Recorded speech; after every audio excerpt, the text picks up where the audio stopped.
마태복음 우리 25장에서 세 가지 비유가 있는 걸 생각해 보았습니다. 감람산에서 주신 말씀이죠. 특별히 종말과 관계된 그 비유인데 오늘 세 번째 비유 한번 보도록 하겠습니다. 첫 번째 비유가 열처녀 비유였죠. 여러분들이 그냥 그 비유를 생각할 때 핵심 개념만 좀 이해하시면 될 것 같아요. 열처녀 비유의 핵심 단어는 준비죠. 준비. 우리는 이 땅의 삶이 어떤 삶이냐. 준비하는 삶이다.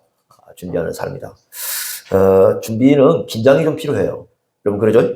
우리 집에 누가 손님이 옵니다. 그럼 어떻습니까? 준비해야죠. 준비하면 어떻습니까? 그냥 내가 있는 그대로 보여주면 됩니까?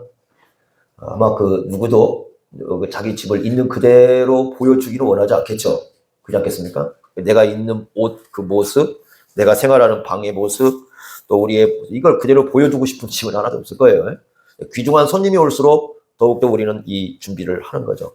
그와 같이 열처녀 비유는 뭐냐면 우리가 이 땅의 삶이 어떤 삶이냐 그랬을 때 준비하는 삶이다라는 말씀을 해주시는 거고, 달란트 비유의 핵심은 뭐냐면 기회죠. 기회. 이 땅의 삶이 하나님이 주신 기회다라는 걸 말씀을 해 주십니다. 양과 염소의 비유를 오늘 보겠는데, 양과 염소의 비유는 뭐냐면, 자, 준비와 기회라는 것이 이 땅의 삶의 핵심이라고 한다면 이제 어떻게 준비를 했는가, 어떻게 기회를 사용했는가 하는 것에 대한 심판이 반드시 있다는 거예요. 그게 이제 양과 염소의 비유입니다. 그러니까 우리가 살아가는 삶이 여기서 끝나는 게 아니라는 거죠. 반드시 어떻게 우리가 준비를 해왔는지, 또 어떻게 우리가 기회를 사용했는지 그 심판을 하실 거다라고 말씀을 하고, 심판의 기준을 가르쳐 주셔요. 그러니까 우리는 하나님의 심판대 앞에 가면 뭘 가지고 심판할까 이렇게 생각할 거예요. 그 심판의 기준이 무엇인가를 우리에게 말씀해 주는데, 한번 이제 그 내용을 보겠습니다. 요건 실제와 비유가 섞여 있어요. 자, 여러분 31절에 인자가 오신다. 인자는 예수님이시죠. 예수님이 오신다는 건 사실이죠. 아직 오지 않았지만 장차 오신다는 건 이건 역사적 사실입니다. 그런데 양과 염소는 비유입니다. 왜냐하면 나중에 사람들이 양이 되고 나중에 사람들이 염소가 되는 게 아니에요. 양과 염소가 되고 이게 되는 게 아니라 요 양과 염소를 가지고 비유를 써서 말씀해 주는 거예요. 그래서 아마 양과 염소 이런 내용을 말씀해 주고 있는데, 여러분 어떻습니까? 목자들은 양과 염소를 쉽게 구분 다 하죠. 여러분은 구분하십니까? 양과 염소를 갖다 놓으면 이게 양이다, 이게 염소다 구분하시겠죠? 여러분들 다 어릴 때부터 보고 자랐잖아요. 그죠? 저게 소다, 요게 염소다, 요게 양이다. 아마 다 보고 자랐을 겁니다. 이스라엘 사람들은 태어날 때부터 이제 늘 양과 염소를 함께 하기 때문에 양과 염소 구분하기 굉장히 쉽습니다. 지금 애들은 어려워요. 지금 애들은, 특히 이제 도시에 사는 애들은 그 염소를 본 적도 없고 소도 본 적이 없어요. 그러니까 학교에서 어떻게 가르치느냐? 계속 그림으로 이렇게 가르쳐 줘야 됩니다. 이게 소야, 이게 양이야. 그러니까 우리는 그거 배우기 전에 그냥 학교 가서 양, 염소 그러면 다 알아요. 소 그러면 압니다. 늘 자라왔기 때문에. 지금 애들은 소 그러면 몰라요. 염소 그래도 모릅니다. 그림 카드를 가르쳐 줘야 돼요. 왜? 얘들은 같이 자라본 적이 없잖아요. 그러니까 얘들은 어렵습니다. 근데 이 옛날 고대 사람들은 너무 쉬운 거예요. 이걸 구분하는 것이. 그걸 딱 비유로 이렇게 가져와가지고 설명을 해 주는 겁니다. 그래서 양과 염소는 미래에 대심판이 있다. 하나님의 대심판이 있고 그 대심판 속에서 모든 사람들을 한 자리에 모아가지고 심판을 할 거다. 열애는 없습니다. 군대 가면 가장 기쁜 중에 하나가 열애입니다. 자, 오늘 행군을 합니다. 너는 열애야. 얼마나 기쁜지 모릅니다. 그 열애에 빠지려고. 왜냐면 열애는 차를 타고 가니까요. 나머지는 전부 이렇게 걸어가야 되는데 막 군장 메고 막 총 메고 힘들게 막 이제 걸어가면서 발에 물집 데피고 나중에 물집 데피면 뭐 바늘로 그걸 터트려야 되고 그렇게 걸어가야 되거든요. 너는 열애야. 그러면 차를 타고 갑니다. 여러분들 지금도 말하지만 고속도로 이렇게 올라가실 때 다 차 막혔는데 막 달리는 차 있죠. 그 고속도로 이게 그 고속버스 달리는 이런 데 그 승합차들 가는데 거기 싹 지나가면 쾌감이 느껴집니다. 쟤들 다 못 가는데 나는 이렇게 샥 하고 있어. 이게 열애거든요. 그러니까 열애는 굉장히 우리에게 뭔가 좋은 이미지를 심어주는데, 근데 심판에는 열애가 없어요. 너는 열애야. 그게 없어요. 모든 사람들은 저부터 시작해가지고요 전부 심판대 앞에 서야 됩니다. 그러니까 열애라는 게 존재하지 않습니다. 나는 그냥 별로 그거 믿지 않아. 나는 심판이 있다는 거 믿지 않아. 그 사람도 서야 됩니다. 나는 그거 없다고 생각해. 그 사람도 서야 됩니다. 나는 별로 중요하지 않아. 그 사람도 서야 됩니다. 모두가 다 이 심판대를 피할 수가 없어요. 그래서 그 양과 염소를 통해서 이제 그걸 보여주는 건데, 여러분 거기 제가 일부러 그 비유를 좀 분석을 좀 해봤어요. 이렇게 한번 잘 보세요. 여러분 주 가운데 펴 보시면, 자, 31절, 박스를 보세요. 뭐라고 되어 있냐? 인자가 자기 영광으로 온다고 그랬죠. 그죠? 자기 영광으로 온다는 건 무슨 말이냐면, 원래 예수님은 영광스러운 분이셔요. 하나님이셨잖아요. 그죠? 이제 사람으로 오셨을 때 이제 그게 가려진 거지, 원래 영광스러운 분. 그러니까 이제 원래 그 영광스러운 모습을 드러내시고, 누구와 함께 오냐면 모든 천사와 함께 오셔서 자기 영광의 보좌에 앉으실 거다. 요 앉으신 보좌가 뭐냐? 심판입니다. 심판의 보좌예요. 심판의 보좌에 앉으실 거다. 자, 그러면 이제 하신 말씀이 32절에 뭐라고 하냐면, 모든 민족을 그 앞에 모을 것이고, 여러분 각각 구분할 것이다. 이렇게 말씀을 합니다. 그래서 둘로 부조하는데 하나는 양이고 또 하나는 염소다. 그래서 이게 심판주의 모습으로 예수님이 오실 거다. 그러니까 예수님이 처음 올 때는 그렇게 안 했죠.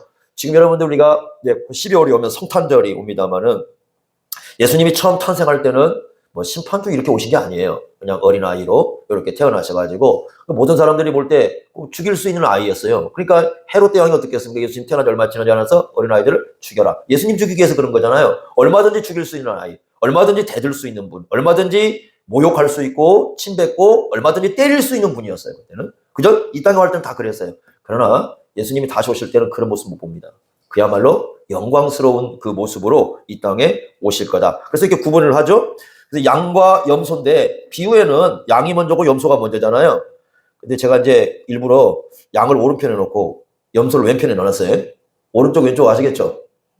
그 모르신 분들 계시나요? 욕심 넣으니까 오른쪽 왼쪽 잘 모르더라고요. 이게 모르는 게 아니라 헛나옵니다, 말이. 그래서 제가 저번에 제주도 갔을 때 옆에 목사님 타셨는데 나이가 60 넘으셨거든요. 차가 우측으로 가야 되거든요. 좌측으로 그래. 그래서 와, 우회전인데 왜 좌측이라고 그래? 근데 이분은 우측으로 가야 되는 게 맞는데 말이 좌측으로 나왔어요. 그래서 여러분들 헷갈리지 않도록 제가 이렇게 좀 분류를 해놨는데, 먼저는 양을 얘기했고 나중에 염소를 얘기했어요. 이렇게 딱 보시면 한번 잘 보세요. 양과 염소를 잘 보시면 똑같아요, 내용이. 그죠? 줄일 때, 목마를 때, 나그네 되었을 때, 헐벗었을 때, 병들었을 때, 옥에 갇혔을 때에 양쪽은 다 어떻게 되는 거예요? 먹을 것 주고, 마실 것 주고, 영접했고, 옷을 입혔고, 돌보았고, 와서 보았다. 왼편은 아무도 그걸 하지를 않았다. 잘 보세요. 내용이 이런 거 아니잖아요. 원래 요런 심판을 얘기하려면 이렇게 얘기해야 되는 거예요. 우상숭배했다, 살인했다, 간음했다, 세상에 나쁜 짓 다 했다, 요래야 되지 않습니까? 그게 심판의 기준이 돼요. 원래 그러잖아요. 그죠? 그렇게 얘기해야 되잖아요. 그리고 만약에 이쪽에 이제 좀 잘 하신 분들은 이렇게 얘기하잖아요. 선교했다, 기도했다, 또는 뭐 찬송 불렀다, 평생 예배, 이래야 되잖아요. 아무 얘기도 안 했습니다. 그러니까 우상숭배했다, 간음했다, 요게 죄가 아니라는 얘기가 아니라 이 핵심은 거기에 초점이 있지를 않습니다. 그 다음에 이쪽도 마찬가지예요. 선교했다, 기도했다, 찬송, 이게 아니라는 게 아니라 여기에 초점이 있질 않아요. 여 내용 자체가. 이 내용을 그래서 이해하는 건 상당히 중요한 겁니다. 막 그냥 이렇게 갖다 놓고, 이게 해석해버리면 이상한 해석이 나와요. 그러니까 잘 우리가 핵심을 이해를 해야 됩니다. 그 다음에 오른쪽 한번 보세요. 이렇게 물어봐요. 45절, 40절 똑같습니다. 둘 다 어느 때에 내가 안 했다는 얘기죠? 그 얘기는 무슨 얘기냐면, 나는 한 것 같은데, 이런 생각이고요. 어느 때에 내가 했다는 거죠? 나는 안 했는데 왜 했다고 하지? 이런 뜻이거든요. 이게 중요한 부분이에요. 그런데 여러분, 그 말씀을 한번 잘 비교해 보세요. 어떤 차이가 나냐면, 45절 보시면, 이 지극히 작은 자 하나에게 하지 아니한 것이 곧 내게 하지 아니했다 그랬지 않습니까? 우측에 40절 보시면 뭐라고 되어 있냐면, 너희가 여기 내 형제 중에서 지극히 작은 자 하나에게 한 것이 내게 한 것이다. 지금 제가 일부러 구분식을 써놨어요. 뭐가 영어 하나가 들어갔죠? 형제예요. 그러니까 이런 거예요. 양을 오른쪽을 잘 보시면, 요게 중심 단어예요. 오른쪽을 잘 보시면 이 줄일 때 먹여주고, 목마를 때 마실 것 주고, 나그네들 영접했고, 혈에 옷 입혔고, 병들었을 때 돌보았고, 오게 와서 보았다. 요건 어떤 의식이라는 걸 알 수 있어요? 형제의식이에요. 형제의식이에요. 그런데 왼쪽을 보시면은 그러지 않죠? 전혀 그게 없죠? 그러면 여러분 일부러 그런 45절에 왼편을 얘기할 때 형제를 빼버려요. 형제라는 말이 안 들어가. 그냥 작은 자로 그냥 끝내버리지 형제라는 말이 안 들어가요. 그러면 이 사람은 무슨 얘기예요? 왼쪽에 염소의 편 사람은 지금 이 줄고 목마르고 나그네 되고 헐벗고 병들고 오고 한 사람을 전혀 형제의식을 느끼지를 않았다는 뜻이죠. 이해가 되셨습니까? 그러니까 오른쪽은 형제의식을 느꼈다는 말이고요. 왼쪽은 형제의식을 느끼지 않았다는 얘기죠. 그죠? 그러면 이제 해석은 뭐냐면 이런 거죠. 도대체 줄인 사람, 목마른 사람, 나그네 된 사람, 헐벗은 사람, 병든 사람, 옥에 갇힌 사람이 누구냐 하는 거예요. 누구기에? 이 사람들을 돌보는 건 형제가 되는 거고 이 사람들을 돌보지 않는 것은 형제가 아닌 것이 되느냐 하는 그 문제거든요. 요게 심판의 기준이라는 건데 굉장히 중요한 거죠. 그랬을 때 여러분 잘 보시면 이렇게 얘기합니다. 작은 자. 작은 자라는 표현 나와요. 그럼 마태복음에서 얘기하는 작은 자가 누구냐 하는 겁니다. 마태복음 여러분 이렇게 쭉 우리가 분석해 보면은 이 작은 자라는 이 존재가 마태복음 18장에도 나오고요. 그 앞에도 나오거든요. 그래서 마태복음 18장에 보면 이 작은 자 하나를 업신 여기는 자 이런 표현들 나오잖아요. 그 작은 자가 누구냐? 예수 믿는 사람들. 예수님 제자들부터 시작하는 겁니다. 그래서 그 앞쪽에는 뭐 얘기하냐면 제자들에게 냉수한 그릇 주는 것부터 시작을 하거든요. 그러니까 이 작은 자라는 존재는 예수 믿는 사람들이에요. 예수 믿는 사람들을 형제의식으로 느끼고 행하는 것과 형제의식을 전혀 갖지 않는 것, 요 차이가 엄청 큰 겁니다. 그러니까 요게 결국 뭘 드러내는 거냐? 그 사람의 믿음을 드러내는 거예요. 그래서 이게 심판 기준이에요. 그래서 내용을 볼 때는 좀 이렇게 했지만 여러분 잘 분석을 해보시면 아주 중요한 분석 차이가 나옵니다. 그래서 저주받은 사람들은 이렇게 얘기했습니다. 마귀와 그 사자들을 위하여 예비된 영원한 불에 들어가거라. 복받은 자는 창세로부터 예비된 나라를 상속하라. 이렇게 말씀을 했어요. 그러니까 어떻게 이게 되냐면 영벌과 영생이라는 아주 그 엄청난 사건으로 이게 지금 나오는 거죠. 요 얘기가. 그래서 이 문제를 우리가 한번 잘 생각해 보시면 우리가 이 기회의 시간에 뭘 해야 되는가를 가르쳐 주고 있습니다. 자, 그러면 일단 우리가 지금 예수님이 심판주 예수님으로 나온 것부터 한번 생각해 봅시다. 자, 인자는 예수님인 건 당연하겠죠? 그죠? 그래서 예수님이 영광스러움을 드러내시고 영광의 보좌에 앉으셔서 모든 민족을 그 앞에 모두고 심판하신다라는 말씀을 하는데, 자, 여러분 요 말씀을 우리가 보기 전에 이 말씀이 이어지고 있다는 걸 우리가 봐야 되겠습니다. 31절 먼저 한번 보세요. 자, 31절 이렇게 말씀했죠. 인자가 자기 영광으로 누굴 데리고 와요? 천사들을 데리고 옵니다. 왜? 자기 영광의 보좌에 앉을 것이다. 그리고 32절 모든 민족을 그 앞에 모은다고 그랬죠. 이 말씀은 24장에 이미 하신 말씀이에요. 마태복음 24장 한번 가보세요. 30절 보겠습니다. 30절 한번 보십시오. 30절, 31절. 자, 한번 그 30절, 31절 같이 한번 읽어보겠습니다. 시작. 그때 인자의 징조가 하늘에서 보이겠고 그때 땅의 모든 족속들이 통곡하며 그들이 인자가 구름을 타고 능력과 큰 영광으로 오는 것을 보리라. 그는 큰 나팔 소리와 함께 천사들을 보내리니 그들이 그의 택하신 자들을 하늘 이 끝에서 저 끝까지 사방에서 모으리라. 아멘. 자, 보십시오.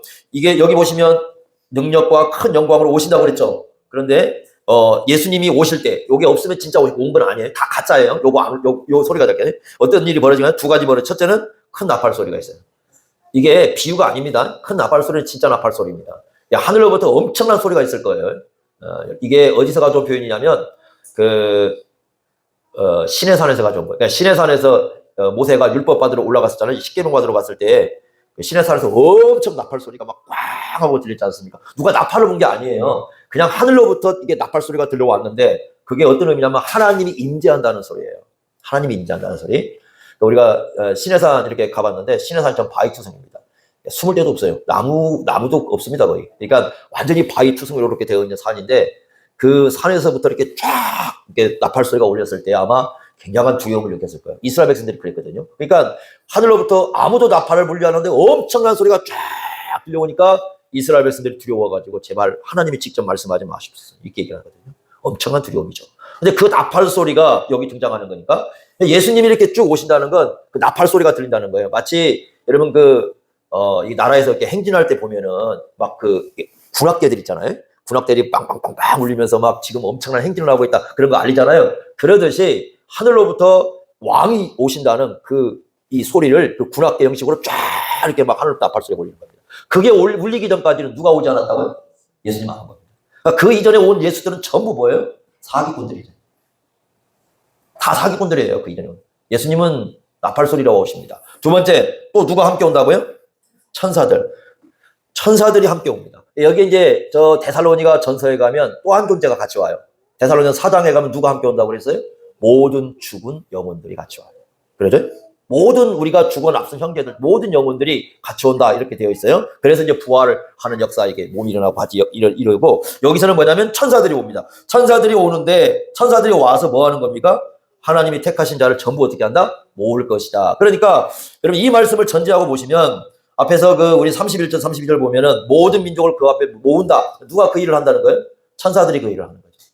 모든 사람들을 모아서 이제 양과 염소로 구분하신다. 그래서 예수님이 다시 오실 때는 심판주로 이 땅에 오실 것이다. 이렇게 말씀을 했습니다. 그건 예수님이 이미 가르쳐 줬어요. 여러분 주보 한번 보시면요. 요한복음 5장 22절에 보시면 이렇게 말씀했습니다. 또한 아버지는 아무도 심판하지 않으시고 심판을 모두 누구에게 맡겼다? 아들. 누가 심판주라는 거예요? 예수님이. 그 다음에 요한복음 5장 27절입니다. 아버지는 아들에게 무슨 권한을 주냐면 심판할 권한을 주셨다. 왜냐하면 아들이 누구시다? 인자이시다. 이거 전부 세번역으로 번역한 책이에요. 우리 성경 번역 세번역입니다. 자, 고린도후서 5장 10절 보세요. 같이 읽겠습니다. 시작. 우리 무도는 반드시 그리스도의 심판대 앞에 나타나야 하기 때문입니다. 그리하여 저마다 좋은 일이든 못된 짓이든 몸으로 한 일에 대해서 그 대가를 받게 될 것입니다. 몸으로 한 일이라는 건 뭐냐면 우리 몸을 가지고 이렇게 살잖아요. 지금 그죠? 우리 몸을 가지고 살아가면서 살아가는 이 땅에 있는 모든 그런 부분에 대해서 하나님께서 심판할 것이다. 예수님께 심판할 것이다. 이렇게 말씀을 하고 있습니다. 자, 주보 한번 넘겨보십시오. 자, 먼저 읽어보고 말씀을 해보겠습니다. 이 세상, 이 사회에서는 사람들이 서로 섞여서 함께 살아갑니다. 그러나 주님께서 다시 오시면 심판이 이루어지고 영원함으로 구분이 됩니다. 그래서 예수 그리스도의 생명책에 기록되지 않은 모든 사람은 둘째 사망의 형벌, 우리가 지옥이라고 부르죠?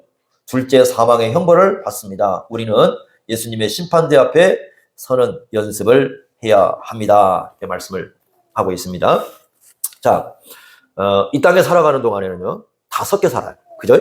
왜냐하면, 우리가 세상에 나가잖아요. 세상에 나가면 한 사회 속에 다 섞여 살아요. 거기 믿는 사람도 있고, 믿지 않는 사람도 있어요. 우리가 쉽게 누가 믿는 사람이다, 누가 믿지 않는 사람이다 구분하기가 어렵죠. 그래? 목사는 구분이 되나 봐요. 들어갈 때 사람들이 하는 얘기가 이렇게 들어가면 저 사람 꼭 목사 같아요. 그러니까 목사 그런 경우 많습니다. 그런 티는 나는가 봐요. 그렇지만 거의 모든 사람들은 믿는 사람인지 믿지 않는 사람들인지 세상 사회 속에 들어가면 알 수가 없습니다. 교회 안에서도요, 누가 진짜 믿는 사람인지 누가 가짜 믿는 사람인지 그렇게 서로 구분하기 쉽지 않아요. 다 섞여 살아갑니다.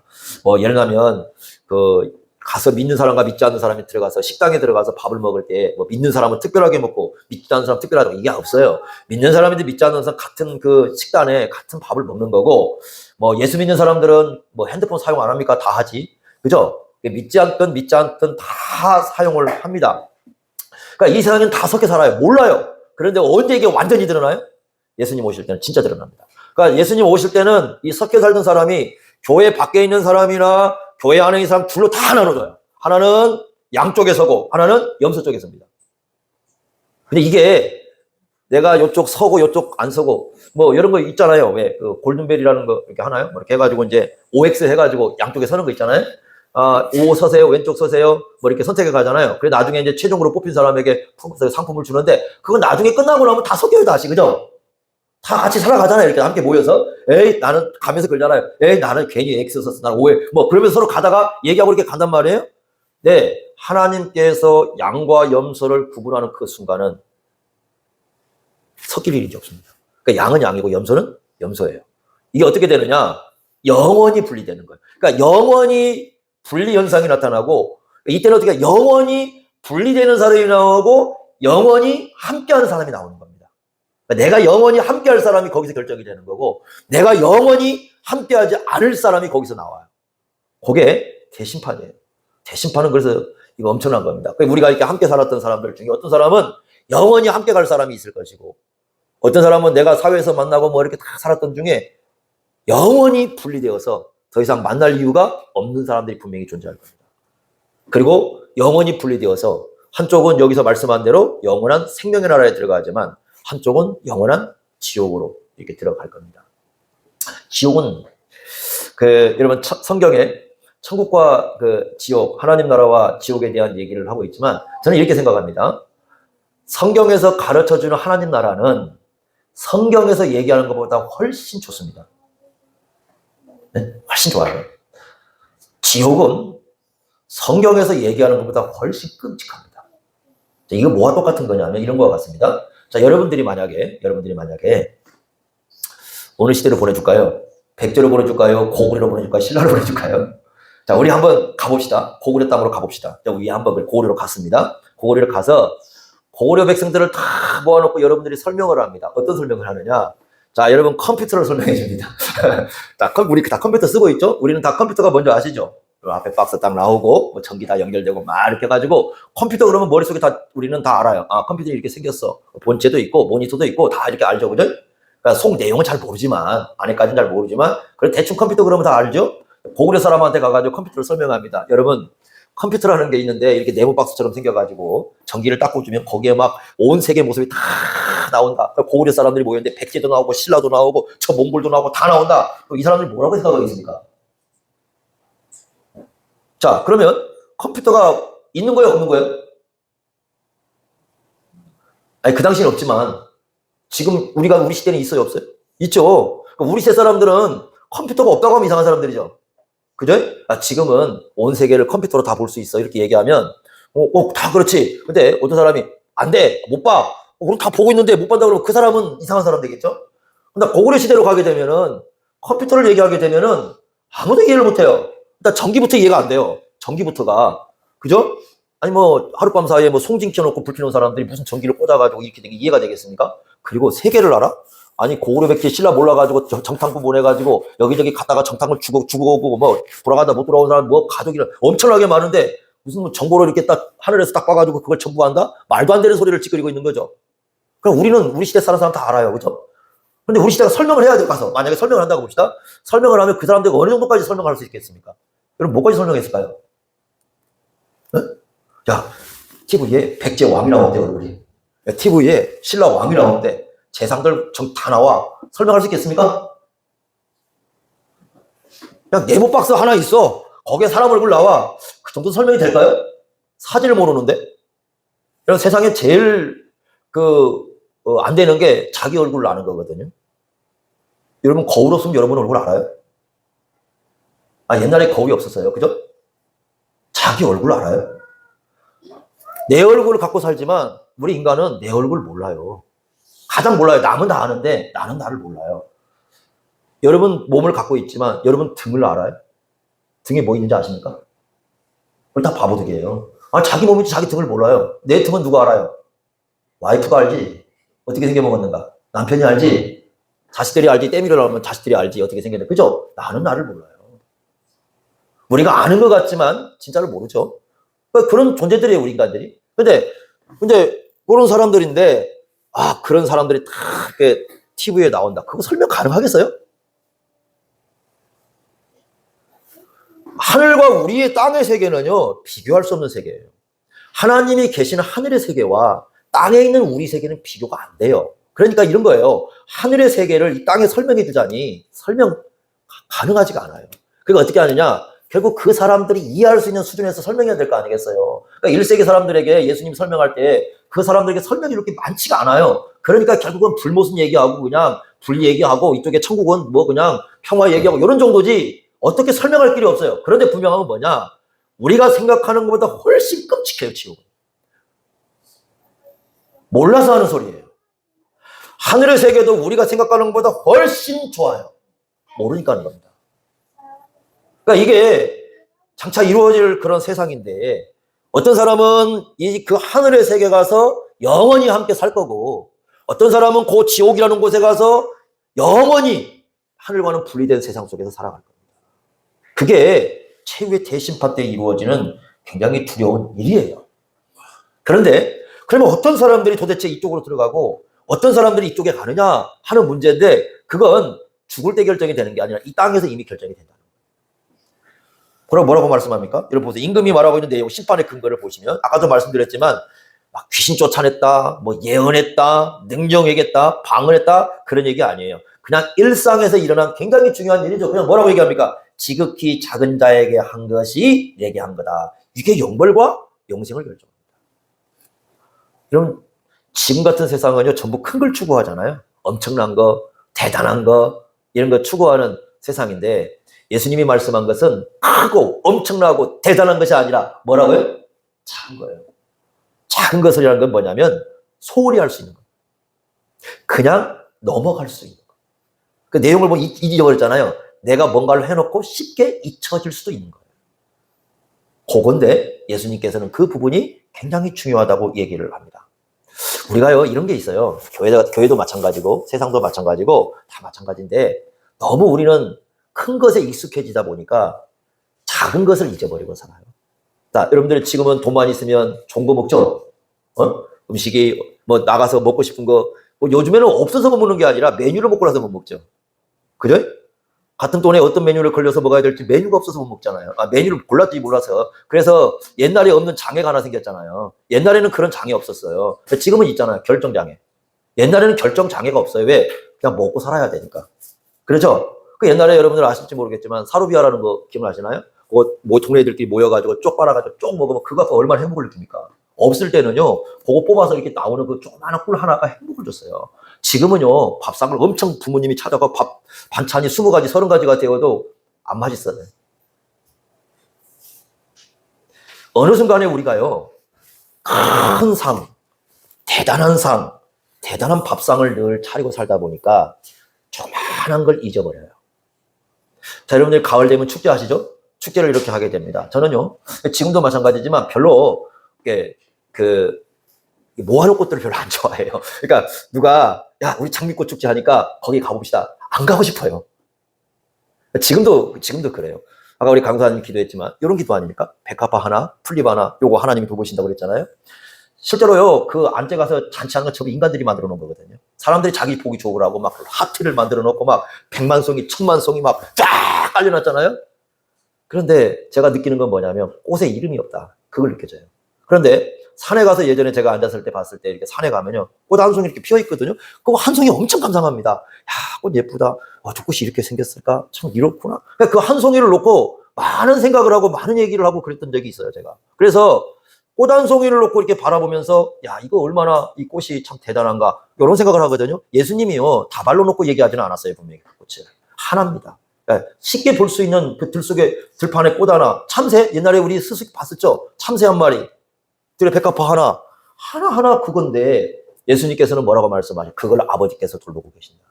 그 얘기를 하시는 거거든요. 때로 모아놓고 그게 아니라 가장 어떻게 보면 작은. 그런데 지금은 어떻게 되는지 이렇게 되죠? 엄청나게 큰 100만 송이 꽃을 보는 사람들이 그걸 꽃을 보고 가잖아요. 길거리에서 꽃 한 송이 피었다. 절대 감상 안 합니다. 이제는 그건 작은 거예요. 아무것도 아닌 거예요. 그러니까 엄청나게 많은 것들을 누리는 사람들이 이제는 보고 아무것도 아닌 거죠. 교회가요, 어느 순간에 예전에 초기 교회 때 이런 거죠. 1세기 당시에는 교회가 어디에 있습니까? 교회 어디에 있는지도 모릅니다. 교회라는 게 있는지도 몰라요. 데살로니가에 갔었다. 바울이 데살로니가 들어갔을 때는 데살로니가에 교인은 한 사람도 없었어요. 예수 믿는 사람 존재하지 않는 거죠. 교회가 어딘지도 모를 때는요. 그 한 사람 한 사람 예수 믿는 사람들이 있었을 때 굉장히 소중했던 겁니다. 근데 지금은요. 교회가 뭐 어느 교회 몇 명, 100명 그래도 별로 안 올랍니다. 깨깨깨 그것밖에 안 돼? 1000명, 10,000명, 뭐 50만 명, 60만 명 이래 돼야 어이구 그래도 성공했구나. 뭐 이런 생각을 하지. 아이고 교회 몇 명 남았어? 나이 드신 분 한 둘 있어? 깨깨깨 이렇게 얘기하거든요. 어느 순간에 우리 한국 교인들이 대형화에 눈이 멀어가지고 조그만한 게 안 보이는 거예요. 그래서 뭐라고 얘기하냐면 이런 분들 많아요. 그때 화가 납니다. 지금 여러분 시골교회 같은 데 가보면은 나이 드신 분들 이제 다 떠나고 몇 안 남잖아요. 한 세 명, 4명 남았어요.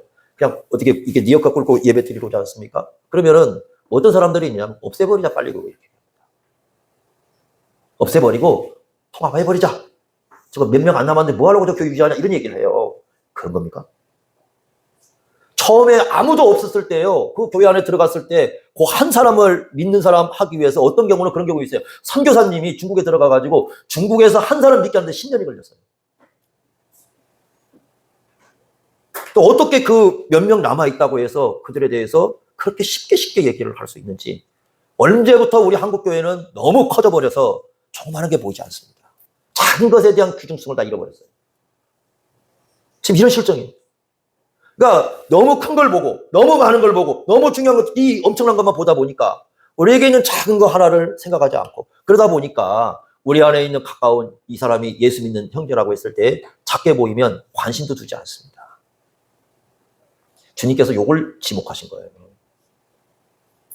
세상이 볼 때는 소홀히 할 수 있고요. 세상이 볼 때는 그냥 넘어갈 수 있고 세상이 볼 때는 쉽게 잊혀질 수 있는 사람인데 그 사람이 예수를 믿는 사람이라고 한다면 진정한 형제의식을 가지고 그 사람을 대한 그 사람이야말로 진정 뭘 드러내고 있는 사람이에요? 믿음을 드러내고 있는 사람이에요. 왜 그렇습니까? 예수님은 이런 말씀을 하시는 거예요. 한 사람이 믿음을 가지고 있다면 예수님께서 위하여 죽은 사람이에요. 자기 생명을 드려놓은 사람이에요. 예수님께서 생명을 들여서 구원한 사람을, 예수님께서 자기의 모든 걸 들여서 사랑한 사람들을 우리가 같이 사랑하는 마음을 품고 가는 것이 그게 진정한 믿음이라는 거예요. 이건 행위 구원을 가르치는 게 아니에요. 이것 때문에 구원받고 아니라 형제의식을 갖는 그 중요성입니다. 형제의식을 갖는 그 중요성. 그러니까 우리가 진정한 믿음을 갖고 있다는 증거가 뭐냐? 저 사람이 예수를 믿는 사람이라면 위하여 죽은 형제고 위하여 죽은 하나님의 사람이기 때문에 그 한 사람을 가장 소중히 여길 줄 아는 그 마음. 그러니까 어떻게 하는 겁니까? 그 사람이 먹을 거 필요할 때 주는 거고, 옥에 갇히면은 내 형제라 생각하고 찾아가는 거고요. 여러분, 감옥에 가는 것은 쉬운 게 아니에요. 왜냐하면 1세기에는 예수 믿으면 죽음이에요. 그죠? 그럴 때 많죠. 옥에 갇혔다는 건 죽음을 기다린 거거든요. 그러면 내가 저 사람을 찾아간다. 그 얘기는 뭐예요? 나도 누구라는 정체성을 드러내는 거예요. 나도 예수 믿는 사람을 정체성을 드러내는 거예요. 내가 예수 안 믿으면 안 찾아가요, 그 사람을. 그러니까 이 사람도 목숨 걸고 가야 되는 거예요. 우리 시대 속에 그걸 잃어버렸어요. 제가 여러분 수요일마다 로마서를 보지 않습니까? 로마서를 보시면 그 로마서 그 16장 13절에 이 말씀이 저는 굉장히 좀 마음에 깊은 생각을 하게 했던 말씀이 나오는데, 그게 하나가 뭐냐면 바울이 이런 얘기를 합니다. 그 루포와 그의 어머니에게 인사하라 이렇게 얘기하거든요. 그런데 그러면서 한 얘기가 이런 얘기입니다. 그의 어머니는 내 어머니다. 여러분, 바울이 루포의 어머니를 보고 어머니 이렇게, 물론 그 루포의 어머니가 바울 사도를 놓고 너는 내 자식이야 이러지는 않았을 거예요. 근데 바울은요 진짜 어머니로 대했을 거예요. 어머니 하면서 그랬을 가능성이 많습니다. 그러면 루포의 어머니는 어떻게 했을까? 마치 자식을 대하듯이 사도 바울의 모든 사역을 돌봤을 거예요. 그죠? 그런데 루포가 누굽니까? 마가복음 15장 21절에 보시면요, 그 예수님이 십자가 지고 갈 때 그 대신 지고 간 사람 하나 나오죠. 그 구레네 시몬, 그 아들이에요. 그 아들이 루포예요. 그러니까 그 아마 그 아버지도 그래서 시몬도 예수를 믿었을 거라 그렇게 많은 분들이 이제 생각을 합니다. 막 그 사건이 굉장히 그에게는 중요했을 거예요. 그런데 그 아들이 루포거든요. 루포의 어머니가 예수를 믿었다. 그러니까 그 시몬의 와이프가 예수를 믿은 거죠. 근데 얼마나 이분들이 예수를 믿고 사도 바울을 따뜻하게 돌봤는지 바울은 어머니라고 불립니다. 근데 그게요, 어머니처럼 대했다는 게 아니라, 저는 이게 한가요? 어머니처럼 대했다는 게 아니라 그의 어머니가 내 어머니라는 거예요. 어머니라는 겁니다. 어머니처럼이 아닙니다. 여러분, 바울이 이게 편지를 쓸 때 보시면 형제들아 이런 표현들 많이 나오잖아요. 형제들처럼 대한 게 아니라 진짜 누구로 대한 거예요? 형제로 대한 거예요. 형제들처럼 이렇게 아니에요. 형제들아요. 전부요 남들입니다. 남들이에요. 루포도 남이고 다 남들이에요. 남들인데 누구 안에서 그런 어머니가 되고 누구 안에서 그런 형제가 된 겁니까? 예수 안에서 그렇게 된 거예요. 왜요? 영원히 함께할 사람들이니까. 영원히 함께할 사람들이니까 진짜 예수 안에서 어머니가 되고 진짜 예수 안에서 형제가 되고 영원히 그렇게 가는 사람이다. 그래서 어떻게 하는 겁니까? 자기들의 모든 걸 서로를 어떻게 합니까? 돌봐주는 거예요. 그게 교회. 그게 의식이에요. 믿음이고 그게 신앙이라는 겁니다. 이 비유에서 얘기해 주는 것은 바로 그 부분을 얘기하는 거예요. 그런데 여러분 보세요. 세상에서 누가 루포의 어머니를 기억하겠습니까? 여러분, 우리 교회에서도요 루포 그럼 잘 모르죠. 제가 구레네 시몬 그러니까 좀 알지. 안 믿는 사람들한테 가서 루포 그럼 누가 알아요? 시몬 그럼 누가 압니까? 모릅니다. 그러죠? 세상에서는 별 볼 일 없고, 세상에서는 그냥 넘어가기 쉽고, 세상에서는 쉽게 잊혀질 수 있는 사람인데, 하나님 나라에서는 바울에게 있어서는 엄청나게 중요한, 영원히 함께하는 하나님의 사람들이었던 거예요. 그게요, 이 믿음이라는 걸 보여주는 겁니다. 세상에서 말하는 건 뭘로 따지느냐? 세상은 전부 실리로 따져요. 내게 얼마나 이익이 되느냐? 내게 얼마나 그걸 다 따져요. 그러지 않습니까? 세상에서 내게 이익 안 되면 버려요. 제가 이제 이 장로방 교육 이렇게 시키지 않습니까? 시키는데 그 중에 한 분이 군의원이 계십니다. 우리 김종대 사람이 잘 아시는 분입니다. 근데 제가 물어봤어요. 잘 아시죠? 그랬더니 잘 알지요. 장로교 가러 왔어요. 군의원 하던 분입니다. 그래서 질문이 뭐였냐면 군의원 할 때 어떻습니까? 사람들이 막 너도라도 막 전화오고 찾아오고 막 매일 전화기 두들겨 살았다. 군의원 끝나면 어떻게 됐습니까? 아무도 안 찾아와요. 세상은 그래요. 이 사람이 나에게 실리가 되면 찾아가요. 실리가 안 되면 돌아보지 않습니다. 그게 세상에 그렇게 사는 건 세상이에요. 교회는 이익을 따지지 않아요. 내게 이익이 되느냐 안 되느냐 그게 아니라 현재 당장 저 사람이 내 형제냐 아니냐, 저 사람이 어머니냐 아니냐, 나의 하나님 나라 가족이냐 아니냐, 그걸 중요시하면서 우리가 그들을 돌보가는 겁니다. 그게 믿음이에요. 이건 믿음이 아니면 못하는 거예요. 진리는 눈에 보이는 거지만 믿음은 눈에 보이지 않아요. 하나님을 아버지로 모시는 믿음, 예수를 주님으로 모시는 모든 믿음, 이 형제가 나와 영원히 함께 살 거라는 그 믿음이 없으면 못하는 거예요. 그 믿음을 드러내는 겁니다. 그래서 최후의 심판 때는 이목을 묻는 거예요. 그럼 이 말씀을 종합해보면 진짜 네가 믿음을 가진 사람이냐. 그것이 어떻게 드러났는가? 형제들을 어떻게 대하는가에 드러나. 이걸 말씀해 줍니다. 여러분 기억합시다. 이 비유는 그게 너무 중요한 거예요. 우리 심판의 기준을 이렇게 말씀을 합니다. 예수 믿는 사람들은요, 여러분 우리 교회만 모여서가 아니라 어느 외국에 가도요, 저 외국 사방 끝에서 모은다고 그랬잖아요. 택하신 자들을. 그럼 그쪽에 우리가 전혀 한 번도 보지 못한 저 어디 아프리카 꼴짜기에 있는데 거기 예수 믿는 사람이 있으면 그 사람도 하나님이 선택한 가족이에요. 그러면 처음 봤지만 그럼에도 불구하고 그들을 함께 손잡고 기도해 줄 수 있어야 되고 함께 안아줄 수 있어야 되고 함께 그 사람들과 형제라고 생각할 수 있는 그런 믿음이 우리 속에 존재해야 돼요. 이런 믿음을 가졌는가 늘 생각하면서 우리에게 있는 주어진 시간들 속에서, 그러니까 이 기회의 시간에, 이 준비하는 시간인데 준비와 이 기회, 이 땅에서 우리가 살아가는 이 삶 속에서 우리의 진정한 믿음은 엄청나게 막 이렇게 크게 드러내는 게 아니고 일상에서 내가 만난 그 참 것처럼 생각되는 그 사람들 속에서 우리의 믿음이 드러나는 기억하시면서 하나하나 예수 믿으며 살아가는 삶을 절대로 소홀히 하지 마시기 바랍니다. 평범한 것은 소홀히 보면 평범한 거지만 평범한 걸 위대하게 만드는 것은 우리가 위대하게 대하는 겁니다. 위대하지 않아서 평범한 게 아니라 위대한데 위대한 걸 못 보니까 평범한 거예요. 예수님 비유에 있잖아요. 보물인데 그걸 평생 보물로 못 보는 사람은 평생 보물이 될 수가 없어요. 보물이 아니라서가 아니라 그걸 볼 수 있는 눈이 없는 거예요. 예수 믿는 사람은 하나님의 보물입니다. 예수 믿는 사람은 하늘의 시민권을 가진 천상의 가장 귀한 면류관들입니다. 그들을 볼 수 있는 눈을 열어야 돼요. 그래서 예수 믿는 사람들을 소중히 여기는 그러한 삶을 살아갈 수 있기를 바랍니다. 기도하겠습니다.